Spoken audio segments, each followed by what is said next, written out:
Hey friends, welcome back. Now let's continue our journey through the Power BI time intelligence world. And in this case, we'd like to dive deeper into static and dynamic window functions. What I mean by that is the following.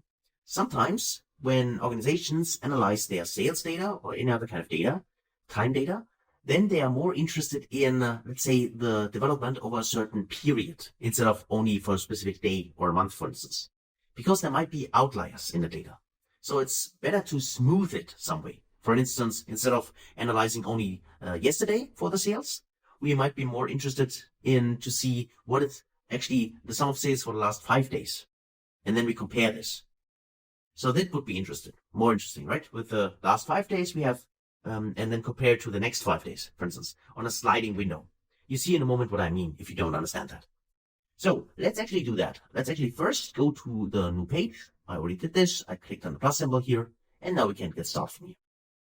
So for that table, I'd like to use in my dates table the date. So let me select this. And by default, I get my table structure, which I have preference here for understanding and explaining what we cover here. But of course, as I said, later on, you can use this also in any kind of bar chart, line chart, and so on. So let's actually increase the size a little bit because currently it's a little bit small. So let me go to the view option here and then to the formatting option, go to values and then just go in here to 14. And hopefully you can see that now on your screens. Also get rid of the quarter because we don't need this. It's enough to have the year and the month. So far, so good. Okay, now for the static window. We need some kind of KPI. And let's continue here simply with the one we currently use all the time, which is the total sales. So take the total sales and we can see the values here. Now, instead of showing maybe the sales here only for a specific value here, we could be more interested in to see this on a window. And for that, let's just say, in this case, for a daily level. So actually we need to get back the dates on a daily level. So right click here, go to, in this case, date. We have it on the daily level. And if I go back, right click here, because I'd like to have my hierarchy, I go back to the hierarchy option, and now I have back my hierarchy, including the day and the quarter. So let me get rid of the quarter, and let's just keep the days for that. Okay, so now we have sales for each day in the month, starting on the 4th of July. Okay, so now we are more interested in not this specific value, but maybe on some of let's say 5 days, for instance, and so on. So for that, let's actually first get started with the static window. The static window is really a static window, as the name implies. So let me right click on the measures table here and go to new measure. And this will be our static window.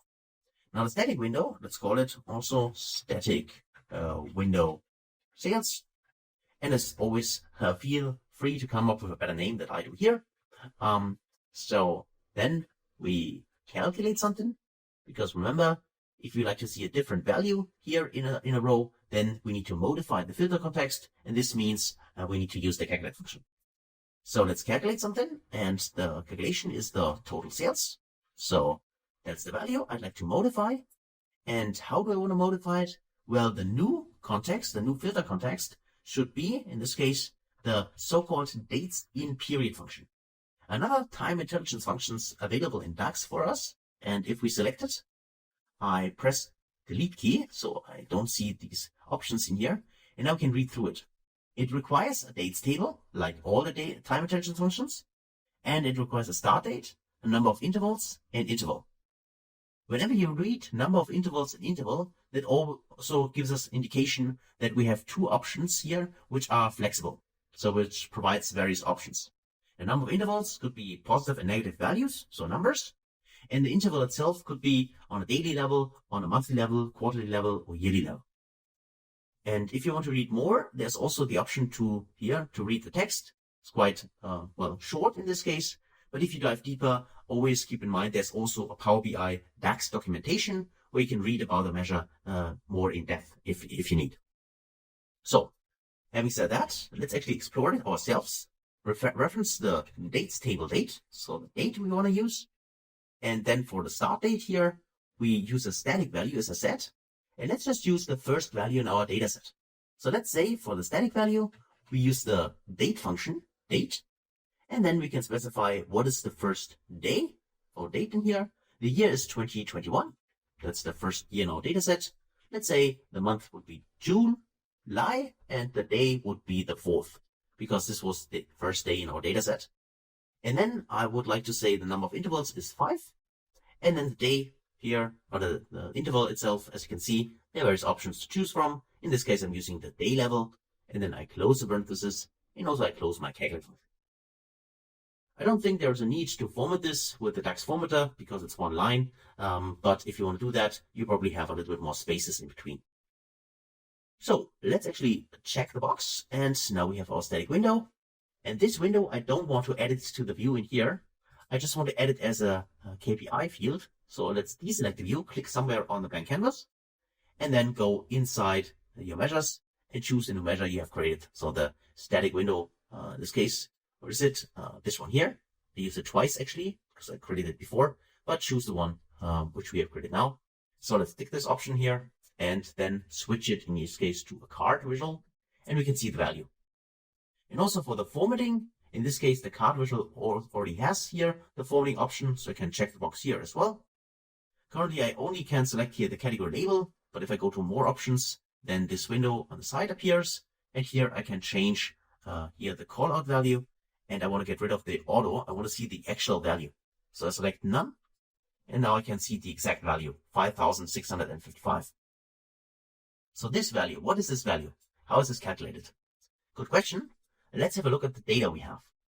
Now this value is the sum, as our formula implies, it is the sum on a window, meaning, in this case, let's actually get rid of this, deselect it, okay, that's also deselect visual, and get back one more time in the, where is it, static window here. It is here the period starting on this day, and then the sum of the 5 days. Meaning, if we take a look, we have this value here, starting here, so 566 is the first value, and then this gets added and this gets added. Now, if you ask, well, you said 5 days, why there are only actually the 3 ones, the 3 values? Well, the point is 5 days, including on a daily level, the actual days. And you can see here we got the 4th, we got the 5th, we got the 6th, the 7th is missing, so 2 are empty, and then the 8 is the 5th value. This is why this value here is simply the sum of those 3 values, but in total, these are 5 days. So also the missing days, where we did not generate any sales, are incorporated here. So this is how we derive this value here.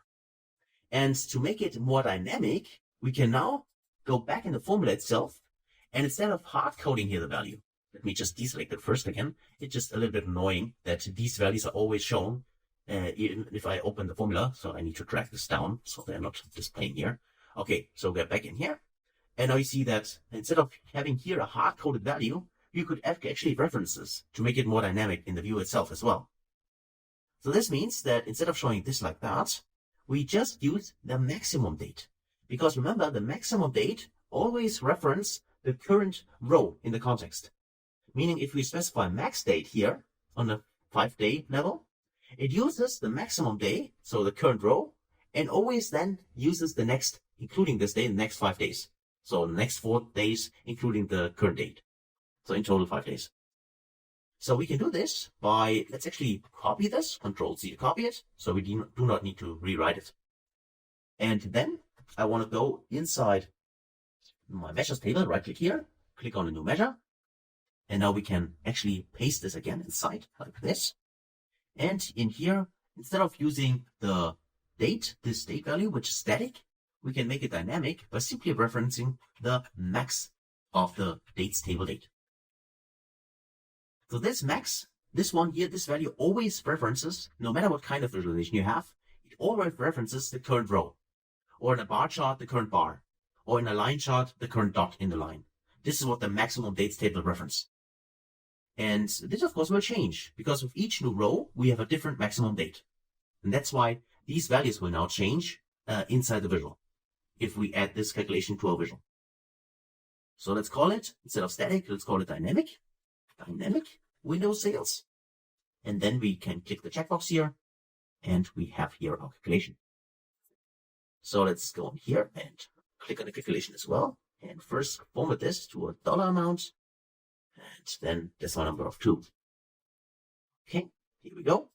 And now we can add this to the view here. Let's do that. Let's go with the, in this case, dynamic window sales, this one. Let me drag and drop it in here to the view. And now you can see that here we get all the values starting on the 30th of July. We can see 566. So why is that? This is just appearing because remember we have a 5-day window currently. Meaning in here, we have the 5 prior days. Of course here, 5 days would be 566. Meaning this one the 1st, 2nd, 3rd, 4th, and the 5th day, which is then this value here. So that's why it started on June 30. And then this one here is the sum of those two values. The next one are the same because we have missing values in here, right? And then this value gets updated because this value gets added. So the 5,000 and so on, this is this plus this plus this plus this plus this. And then of course we got 9,000, which means that now we have this value here and the next 4. So this one, this one, this one, and this one. And of course now the 566 gets deleted because they are not part in here for the 5-day window anymore. And then for this one, again, the 2,329 gets deleted, but therefore this 1,806 gets added. And this is why it's called sliding or dynamic window, because the window slides with each new row in the dataset. So this is how that works.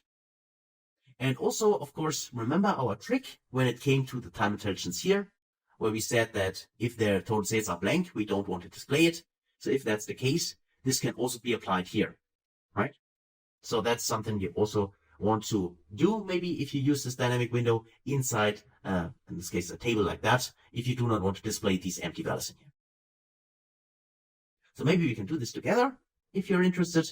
So let's go in here, go to our dynamic window sales, and then we just say that in case total sales are blank, we don't want to show anything. So we can go in here and say, again, with an if condition. So if total sales, or the measure we're going to use in our dynamic window, if this is unequal to blank, only then we want to show this value. And if not, we don't want to display it. So we'll go with blank, like that. We can close parenthesis, press enter. And now you see that in this case, we do not show the days where we do not have any sales anymore, right? So you can also do that as well. The calculation is still valid. We just don't display it in the ones where we do not have any sales. And that's actually it for this video. So that's it about static windows and dynamic windows using this dates in period function. So another very powerful and oftentimes very helpful function in DAX, which is available for us and easy to use in combination with calculate and our proper dates table. So hopefully you can use this and add it to your Power BI war chest and then maybe apply this in one of your next projects. So that's it for this video. The last thing we're going to do together here is simply rename this, and let's call this here window. Let's call this time intelligence window. And then I press Ctrl S to save it. And then that is it for this video. And then I hopefully see you in the next video. Until then, thanks guys.